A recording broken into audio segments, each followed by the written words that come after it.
Pan আধার সংযুক্তি নিয়ে নয়া নির্দেশ কেন্দ্রের। আগামী 31শে মের মধ্যে প্যানের সঙ্গে আধার যুক্ত করা হলে অতিরিক্ত হারে উৎস কর কাটা বা সংগ্রহ টিডিএস টিসিএস করতে হবে না। এই মর্মে বিজ্ঞপ্তি জারি করেছে প্রত্যক্ষ কর পর্ষদ। সাম্প্রতিককালে আয়কর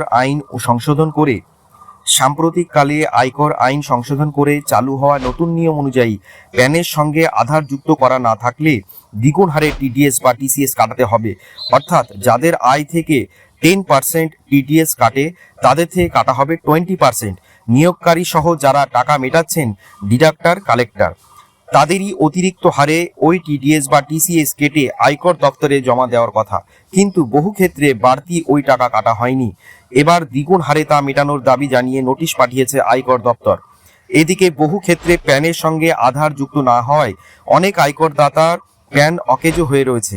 কর পর্ষদ বলেছে, করদাতাদের একাংশের অভিযোগ তারা কর বাকি ফেলেছেন বলে আয়কর দপ্তর নোটিশ পাঠিয়েছে। তাদের সুরাহা দিতে তাই প্যান আধার জোড়ার নতুন সময়সীমা ঘোষণা করা হয়েছে আগামী 31শে মে।